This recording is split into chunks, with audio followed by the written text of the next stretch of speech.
With regard to one who left behind sons and daughters in a tumtum, whose halachic status as male or female is indeterminate, the halacha is as follows.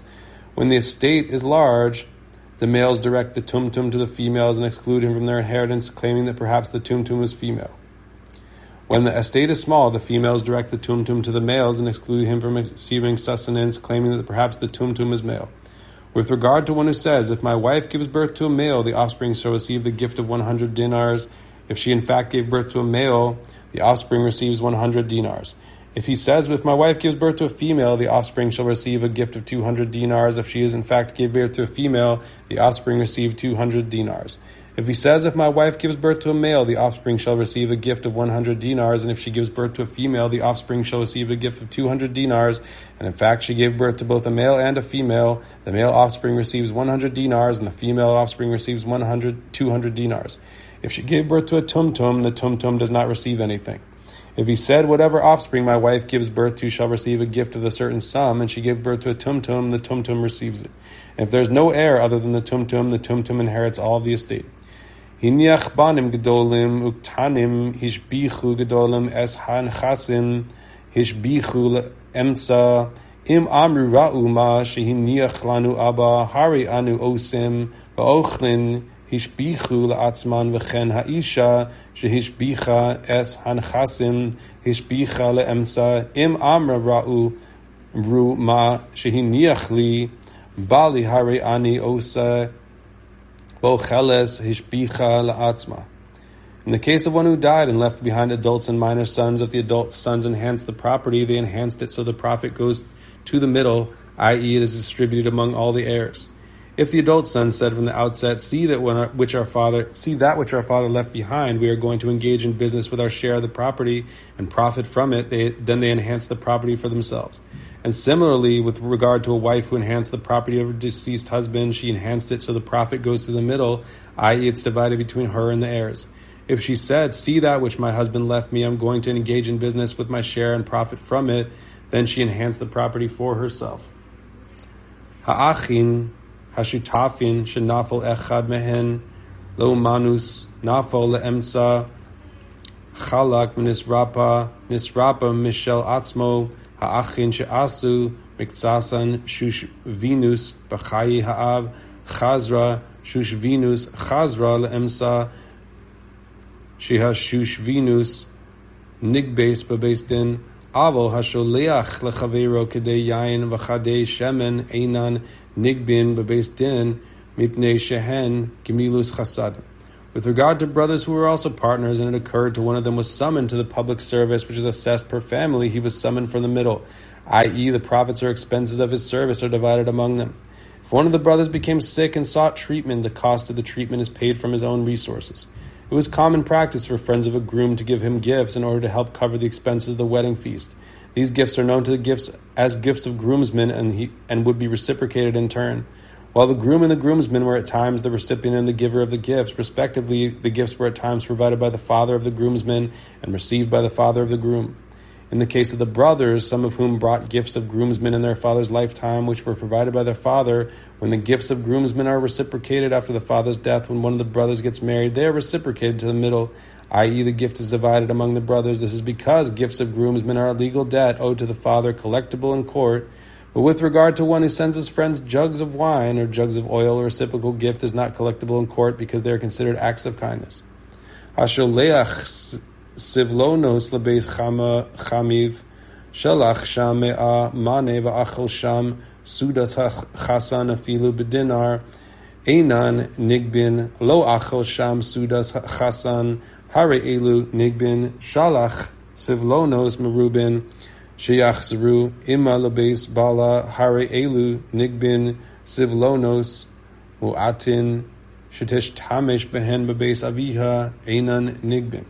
With regard to one who sends presents sivlonos to his father-in-law's house following his betrothal, even if he sent there the sum of 10,000 dinars and subsequently ate there a groom's feast, even worth the value of a single dinar, if for any reason the marriage is not effected, the presents are not collected and returned by the formerly betrothed man. But if he did not eat a groom's feast there, the presents are collected, as they were not an unconditional gift. If he sent many presents with the stipulation that they return with her to her husband's house, i.e. to his own house after the wedding, these are collected if the marriage is not effected. If he sent a few presents for her to use while in her father's house, they are not collected. Shechiv mara, shechasav kol nechasav lacherim, v'shiyar karka kol shehu matnaso kayemes lo shiyar karka kol shehu ein matnaso kayemes lo chasav ba shechiv mara, hu omer shechiv mara, haya v'hein omrim bria bari haya tzarech lahavi raya, shehaya shechiv mara, divrei Reb Meir v'chachamim omrim hamotzi machaveiro alav haraya. With regard to a person on his deathbed who wrote a deed granting all of his property to others and he reserved it for himself, any amount of land, his gift stands even if he subsequently recovers. If he did not reserve for himself any amount of land and he recovered, his gift does not stand, as the gift was conditional upon his death, since it is evident that he did not intend to leave himself without means of support. If one did not write in the deed that he was on his deathbed and he then recovered and wished to retract the gift, and he says, I was on my deathbed and since I recovered I can retract the gift, but the recipients say, you were healthy and the gift cannot be retracted, the giver must bring proof that he was on his deathbed in order to retract the gift. This is the statement of Rabbi Meir, and the rabbis say the burden of proof rests upon the claimant, and since the property is in the possession of the giver, the recipients must bring proof that they have the right to receive it. Amchalik nechasev al piv Rabbi Eliezer Omer echad bari ve'echad mesuchin nechasim sheyesh lahen achrayus niknin bechesef uvishtar uvchazaka uvshehen lahen achrayus ein niknin ella vimshicha amru lo maisa be'iman shel b'nei rochel shehaisa chola va'amra tenu chavinasi leviti v'hi Vishneim asar mane v'mesa v'kimu es devarecha amar lahen b'nei rochel tekabrim iman b'chachamim omrim b'shabas devarav kayamin mipnei sheino yachol lichtov avalo b'chol Reb Yeshua omer b'shabas amru kol v'chomer b'chol kayotzi bo zachin lakatan v'ein zachin lagadol Reb Yeshua omer lakatan amru kol v'chomer lagadol. With regard to one who divides his property between various recipients by means of verbal instruction, Rabbi Elazar says, both in the case of one who is healthy and in the case of one who is dangerously ill, the halach is as follows.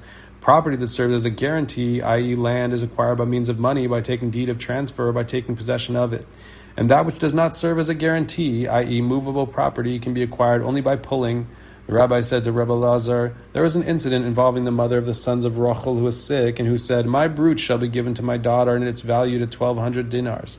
And this woman subsequently was nifter, and the sages upheld her statement. This indicates that a person on his deathbed can gift property without an act of acquisition. Rabbi Elazar said to them, that case was different, and the sons of Rachel should be buried by their mother, i.e. he cursed them. It is not possible to bring a proof from this incident, as those sons were wicked people. Consequently, when ruling in this matter, the sages did not act in accordance with the halacha, but allowed the mother of the sons of Rachel to give this valuable piece of jewelry to their sister, without an act of acquisition having been performed. Rabbi Eliezer says on Shabbat, the verbal statements of a person on his deathbed stands, as he cannot write, and the sages instituted that he can effect the transaction verbally, lest the inability to do so exacerbate his condition. But a verbal instruction does not stand if stated on a weekday. Rabbi Yeshua says, with regard to Shabbat, the sages stated that his verbal instruction is sufficient even though writing is prohibited.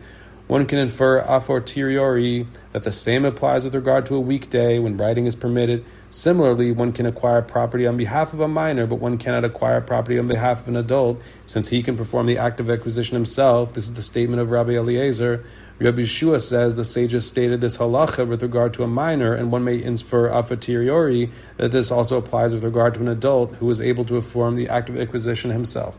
Nafal abayas alav val aviv o alav val marishav v'haisa alav kesubas isha ubal chov yorshei ha'av omrim haben meis rishon v'acher kach meis ha'av baalei achov omrim ha'av meis rishon v'acher kach meis haben Beis Shammai omrim yachloku, Beis Hillel omrim nechasim b'chez kasa.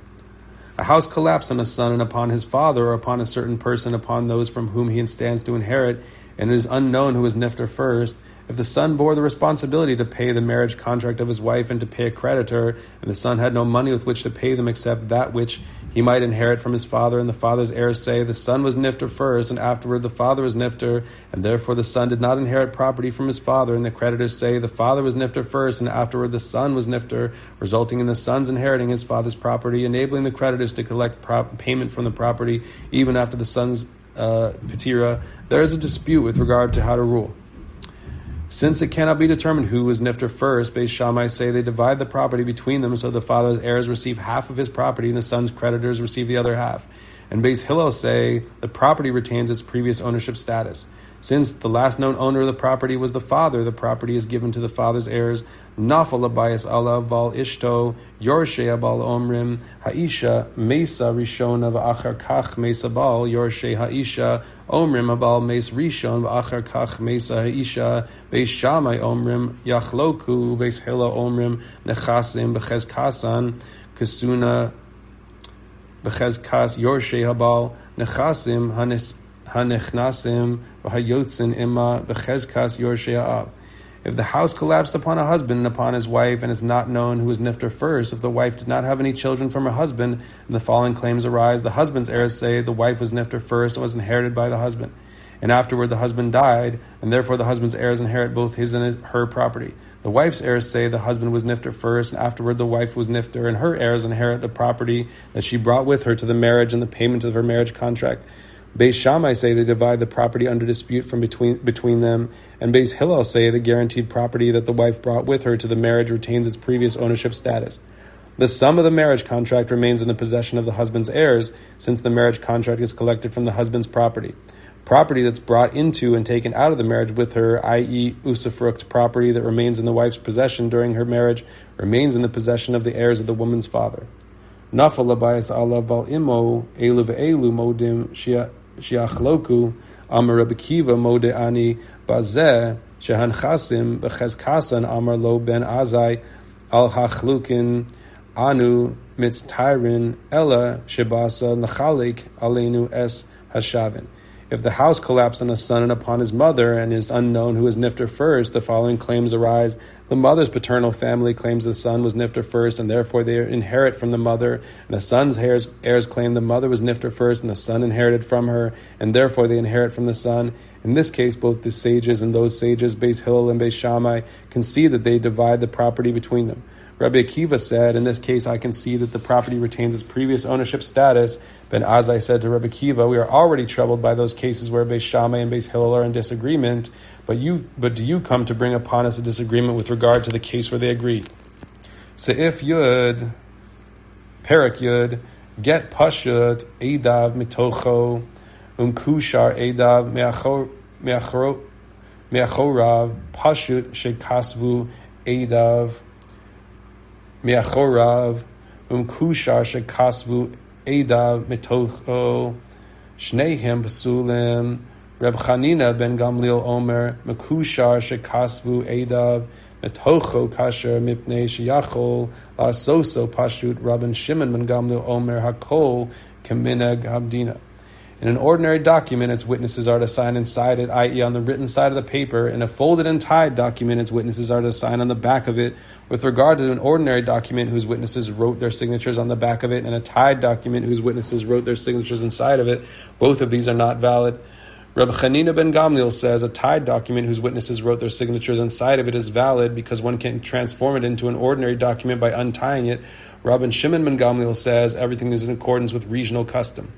Get Pashut Eidav Bishnayim Kushar Bishlosha Pashut Shekasuv Bo Eid Echad Kushar Shekasuv Bo Shneim Eidim Shnehem Psulin Kasav Bo Zuzin Ma Deinun Silin Esrin Ein Lo Ella Esrin Zuzin Ma Dinun Tlasin Silin Ein Lo Ella Mane Chesav Zuzin Deinun Benimchak Ein Pachus Mishtayim kasaf silin deinun benimchak ein pachus mishnayim darkonos deinun benimchak ein pachus mishtayim kasuv bo milmala mane milmata masayim milmala masayim milmata mane hakol holech achar התחתון, אם כן למה כוסבין אס העליון, שאם